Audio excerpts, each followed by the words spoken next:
ब्रजभूषण जी और पंडित जी को बहुत दिनों से एक काम है, लेकिन वो उसे टाले जा रहे हैं। हम में से हर किसी की अपनी अपनी कमियां होती हैं। कहावत भी है कि भगवान किसी को भी परफेक्ट नहीं बनाते। पंडित जी की भी एक कमी है कि जहां मामला रुपए पैसे का हो, उस काम से दूर रहना ही पसंद करते हैं। हालांकि वो अच्छी तरह जानते हैं कि बिना पैसे के इस दुनिया का कोई भी काम नहीं हो सकता, लेकिन बात फिर भी वहीं आ जाती है कि कमियां तो हर किसी में होती हैं। पंडित जी ने हमेशा जॉब की और सैलरी लाकर सरला जी को थमा दी। उनके जॉब के शुरुआती दिनों में तो बैंक अकाउंट भी सबके पास नहीं होता था। कैश में सैलरी मिलती थी, इतनी ही होती थी कि जरूरतें निपट जाएं। उस सैलरी में भी अगर कोई थोड़ा बहुत सेव कर ले तो ये उसकी स्किल्स का कमाल था। सरला जी के पास भी ऐसी ही स्किल्स थी, पता नहीं कैसे, लेकिन थोड़ी बहुत सेविंग हमेशा कर लेती थी। पंडित जी हमेशा इस सब से बेफिक्र रहे। जिंदगी भर थोड़ा है, थोड़े की जरूरत वाले कॉन्सेप्ट पर चलते रहे। लाइफ पार्टनर के रूप में सरला जी साथ थीं, जो इसी सोच पर चलती थीं, तो कभी भी कोई बड़ी परेशानी नहीं हुई। पंडित जी को याद भी नहीं आता कि कभी सरला जी ने उनसे महंगे कपड़े या ज्वेलरी की डिमांड भी की हो। पंडित जी के फ्रेंड्स और कलीग्स अक्सर ऑफिस से एडवांस में सैलरी मांगते थे या कभी ऑफिस से लोन ले लिया करते थे, कभी आपस में ही एक दूसरे से उधार ले लिया करते थे। लेकिन पंडित जी के पास कभी ऐसी नौबत नहीं आई। उन दोनों की समझदारी ने उन्हें हमेशा ऐसी सिचुएशन से बचा लिया जहां किसी के आगे हाथ फैलाने पड़े। बैंक अकाउंट जब खोलने की मजबूरी आई, तब भी पंडित जी ने जॉइंट अकाउंट ही खुलवाया ताकि उन्हें कम से कम बैंक के काम करने पड़े और मैक्सिमम काम सरला जी ही संभाल लें। अब तक तो सब चलता रहा, लेकिन अब जो काम आ पड़ा है वो बिना पंडित जी के नहीं होगा और उसमें बहुत सारे रुपए पैसे का लेन देन भी जुड़ा है। पिछले कई सालों से पंडित जी से टाले जा रहे थे, लेकिन अब ये काम करना उनकी मजबूरी बन गया है, क्योंकि ये सिर्फ उनका काम नहीं है, उससे उनकी फैमिली, उनके बड़े भाई सूर्यभूषण जी भी जुड़े हुए हैं। एक्चुअली पंडित जी के पुश्तैनी टाउन में उनके फादर के नाम की कुछ जमीनें और पुराना घर था। ये सब जमीनें अब गवर्नमेंट द्वारा बनाए जा रहे हाईवे के बीच में आ रही थी। बहुत साल पहले जब गवर्नमेंट ने इन जमीनों का असेसमेंट किया और मुआवजा देना चाहा, तब उस वक्त तो पंडित जी ने अपने बड़े भाई से कह दिया कि फिलहाल वे अपने नाम पर ही सारा मुआवजा ले लें, बाद में देखेंगे कि क्या करना है। अब पिछले 2 साल से सूर्यभूषण जी बहुत बीमार रहने लगे हैं, तो वो चाहते हैं कि उनके रहते इन पैसों का बंटवारा हो जाए। इस बहाने दोनों भाई मिल भी लेंगे, क्योंकि अब इस उम्र और ऊपर से बीमारी में उन्हें लगता है कि पता नहीं कब बुलावा आ जाए। पंडित जी खुद और सरला जी समेत उनके दोनों बेटे भी बिल्कुल पैसे के लालची नहीं है। उन्होंने सूर्यभूषण जी से भी कह दिया था कि कोई बात नहीं, आप ये पैसे खुद ही रख लीजिए, लेकिन सूर्यभूषण जी भी उसूलों के पक्के हैं। उन्होंने साफ कह दिया है कि अपना हक तो आकर लेना होगा, वरना मेरे सर पर भाई का हिस्सा खा जाने का पाप लगेगा।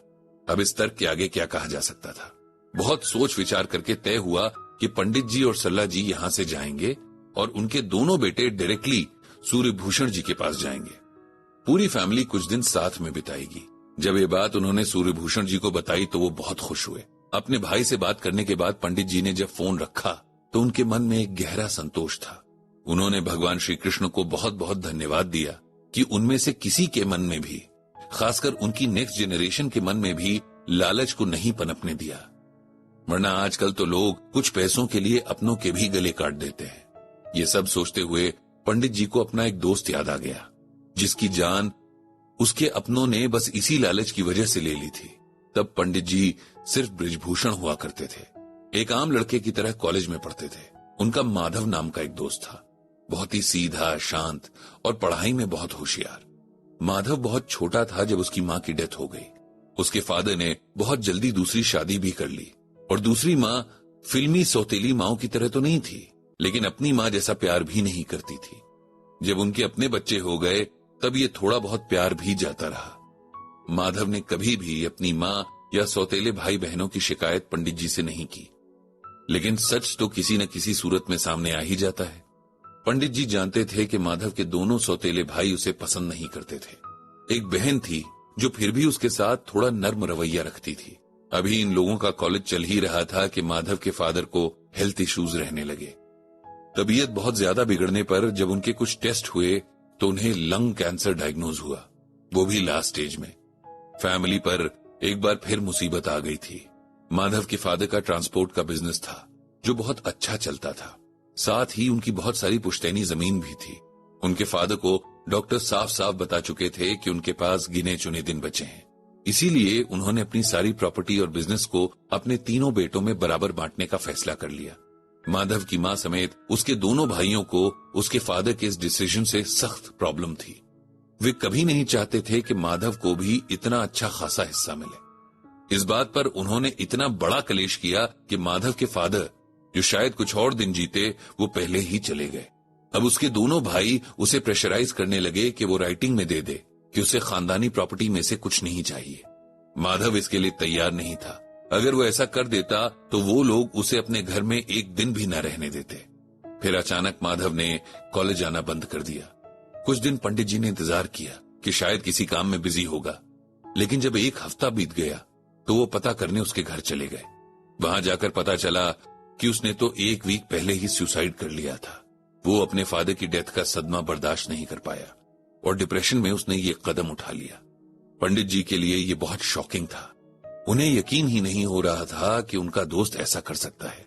वो परेशान जरूर था, लेकिन इतना भी नहीं। पंडित जी को आज तक शक है कि माधव की मौत का कारण कुछ और ही था। उसकी यादें आज भी उनके साथ हैं। वो हमेशा उसकी आत्मा की शांति के लिए प्रार्थना करते हैं। पंडित जी को श्रीमद् भगवद गीता में भगवान श्री कृष्ण की कही ये बातें याद आ रही हैं, जो उन्होंने कलयुग के बारे में कही हैं। वित्तमेव कलो नृणाम जन्माचार गुणोदय धर्म न्याय व्यवस्थायाम कारणम बलमेव ही। इसका मतलब है कि भगवान श्री कृष्ण ने अर्जुन के जरिए कई हजार साल पहले कलयुग की सच्चाई बता दी थी। उन्होंने कहा था कि कलयुग में जिस व्यक्ति के पास जितना धन होगा वो उतना गुणी माना जाएगा और कानून न्याय केवल एक शक्ति के आधार पर लागू किए जाएंगे। आज ये सब बातें 100% सच साबित हो रही हैं। पैसे के लिए लोग रिश्ते नातों से लेकर अपने ईमान तक को ताक पर रख देते हैं, और वो इसलिए क्योंकि पैसे से पावर आती है।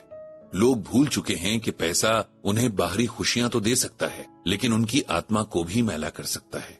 पैसा अपने साथ तमाम बुराइयां लेकर आता है, जिनसे बचना बहुत कम लोगों के वश में होता है। आज दुनिया की तमाम बुराइयों के पीछे यही पैसा और इसका लालच है, और इंसान सब जानते हुए भी बस इसके पीछे भागे जा रहा है। पंडित जी ने भगवान श्री कृष्ण से सभी को सद्बुद्धि देने की प्रार्थना की।